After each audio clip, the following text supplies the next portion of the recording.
বর্ধমান থেকে ফিরছিলাম বাইকে। তখন প্রায় বিকেল 3:30-এর কাছাকাছি হবে। শীতকালের বেলা, সারা দিনের কাজের ঝামেলা, পেটে সেভাবে কিছু পড়ে না। খিদে পেট তখন চোচো করছে, ভাত খেতে ঠিক ইচ্ছে করছিল না। ভাবলাম কোনো রেস্টুরেন্টে ঢুকে চাউমিন খেয়ে নিলেই হয়। হঠাৎ করেই রাস্তার ধারে চোখে পড়লো একটা রেস্টুরেন্ট।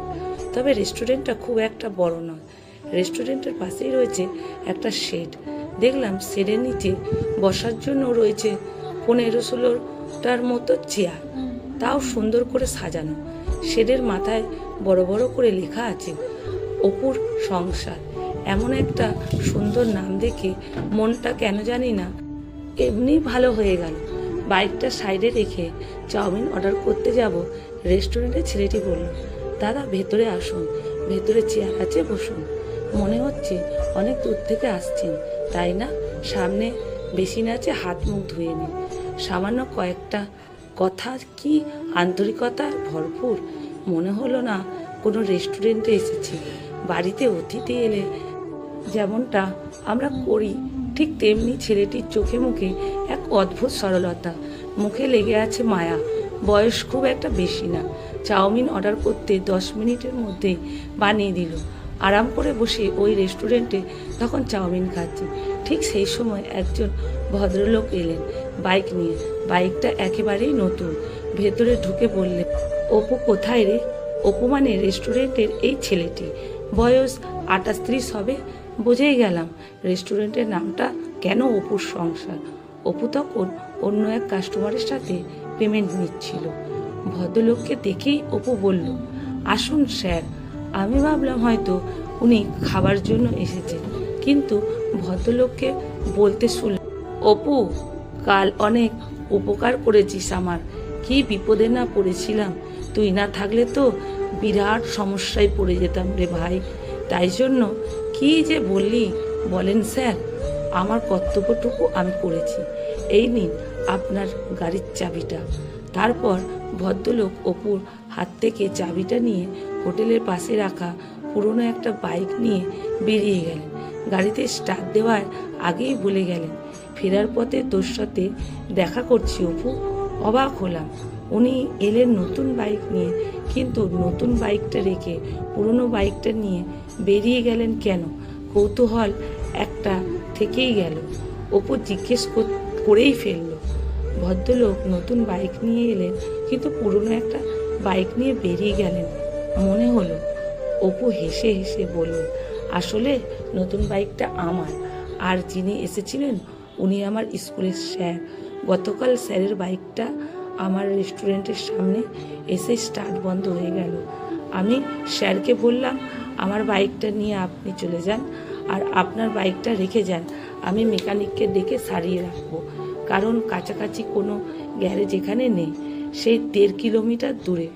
অতটা রাস্তা টানতে টানতে নিয়ে যেতে হবে স্যারকে। তাছাড়া স্যারের আর্জেন্ট একটা কাজ ছিল, সময়ে যেতে না পারলে কাজটা আটকে যাবে। তাই আর কি, স্যার আমার বাইকটা নিয়ে চলে গিয়েছিলেন। ভালো লাগলো স্যারের প্রতি অপুর কর্তব্যপরায়ণতাটা দেখে। আমি বললাম, তোমাদের মতো ছাত্ররা তো শিক্ষক শিক্ষিকাদের গর্ব। আমার কথা শুনে অপু মৃদু হাসলো। চাউমিন খেতে খেতে ভাব জমালো অপুর সাথে। জানতে পারলাম ও MA পাস। জিজ্ঞেস করলাম, MA পাস করে তুমি চাকরির চেষ্টা করনি? চাকরি করতাম একটা, ছেড়ে দিয়েছি। চাকরির অপেক্ষায় ব্যবসা করতে ভালো লাগে। আমার ইচ্ছে ছিল উচ্চ শিক্ষিত হব, তাই পড়াশুনো করেছি। আর অনেক দিন ইচ্ছে ব্যবসা করব। সত্যি তো, শিক্ষিত হয়ে বলে চাকরি করতে হবে তার কি মানে আছে? ব্যবসাও তো করা যায়। শিক্ষা মানুষকে মহৎ করে, উদার করে। একটা উচ্চশিক্ষিত ছেলে ব্যবসা করতে পারে। কথাগুলো ভাবছি মনে মনে। হঠাৎ দেখি এক এক করে বয়স্ক কয়েকজন মানুষ রেস্টুরেন্টের পাশে শেডের নিচে যে চেয়ারগুলো পাতা আছে ওই চেয়ারগুলোতেই বসতে শুরু করেছে। অপু ওনাদেরকে এক ঝলক দেখে নিয়ে হাসতে হাসতে বলল, দেখুন আমার সব অতিথিরা এসে পড়েছে। ওরাই আমার খুব কাছের বন্ধু। বন্ধু মানে? হ্যাঁ, ওনারা আমার বন্ধু। প্রতি রবিবার বিকেলে ওনাদের নিয়ে চায়ের আড্ডা বসে আমার অপুর সংসারে। আমি ওনাদের চা খাওয়াই, সঙ্গে থাকে বিস্কুট পকোড়া, তারপর এক এক করে সবার গল্প শুনি। এক সপ্তাহে যার যত কথা জমে থাকে সব কথা মন খুলে বলতে পারে আমাকে। অনেকেই আছে যারা ছেলের বউ দুজনেই চাকরি করেন, হয়তো সময় দিতে পারেন না। কারো হয়তো একটি মেয়ে, বিয়ে হয়ে গেছে তার, কারোর বা স্বামী নেই, ভীষণ একা অনেকেই। সবাই কত কত গল্প বলে, মাঝে মাঝে গানের লড়াই চলে। ঘন্টা দুয়েক সময় যে কিভাবে কেটে যায় সেটা বলে বোঝাতে পারবো না। এই আড্ডাটার নাম দিয়েছি অপুর সংসার। সপ্তাহে এই রবিবারটার জন্য আমি অপেক্ষা করে থাকি। চাউমিন খেতে খেতে কখন যে খাওয়াটা থেমে গেছে বুঝেই উঠতে পারিনি। এই অভিনব উদ্যোগ শুনে আমি অপুর দিকে হাঁ করে তাকিয়ে আছি। মনে মনে ভাবছি, দারুণ ব্যাপার তো। এইরকম একটা ভালো কাজ করার পিছনে সত্যি একটা উদার মন লাগে। আমার নীরবতা লক্ষ্য করে অপু বলল, জানেন তো, আমি ছোট থেকে মামার বাড়িতেই মানুষ। বাবা মাকে হারিয়েছি অনেক ছোটবেলায়। একটা অ্যাক্সিডেন্টে আমার মা বাবা দুজনেই মারা যান। মামা মামি আমাকে ভীষণ ভালোবাসতো। ওদের কাছে আমার বড় হয়ে ওঠা। মামার এক মেয়ে, মেয়ের বিয়ে হয়ে গেছে। মেয়ে বিদেশে থাকে এখন। মেয়ের বিয়ের মাস 7 পর একদিন মামা হার্ট অ্যাটাক করলো। 7 দিন হসপিটালে ভর্তি ছিল, বাঁচাতে পারলাম না, মামাও মারা গেল। আমি তখন শিলিগুড়িতে একটা প্রাইভেটে জব করছিলাম। দেখলাম মামা মারা যাবার পর মামি খুব একা। আমি প্রতিদিন 2বার করে কল করতাম, খোঁজ নিতাম, তবু মামি যেন আরও একা হয়ে পড়লো। আমি চাকরি ছেড়ে আসতে পারতাম না সব সময়। মামি বলতো, কথা বলার একটা মানুষ আমার সাথে নেই, জানি না কি করে বাঁচবো। তার বছর 1.5 মাথায় মামিও চলে গেল। বুঝলাম মানুষের জন্য মানুষকে প্রয়োজন। টাকা পয়সা বাড়ি গাড়ি কিছুই নয়, চাই মানুষের সান্নিধ্য, মানুষের ভালোবাসা। মামা মামি আমার জন্য যা করেছে আমি তার কিছুই দিতে পারিনি।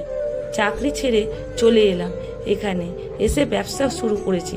আর এই মানুষগুলোর জন্য সপ্তাহে একটা দিন রেখেছি, ওদের সাথে সময় কাটাই। রবিবারটা মনের কথা শুনি, গল্প করি, ওরাও বাঁচার রসদ পায়। আমি চাই আরও কয়েক বছর ওরা বাঁচুক। হয়তো মামি অনেকগুলো দিন বাঁচতে পারতো আরও। একাকিত্ব মানুষকে শেষ করে দেয়। আর ওই স্যার যিনি গাড়ি নিয়ে তখন এলেন, উনি আমাকে বলেছিলেন, অপু, কোনো কাজ ছোট নয়, সততার সঙ্গে যে কাজ করবে সেই কাজই তুমি সফল। এত দূর পড়াশোনা করে রেস্টুরেন্ট চালাচ্ছি, এটা হয়তো অনেকেই অন্য চোখে দেখেন। আমি আমার কাজের জন্য গর্ববোধ করি দাদা।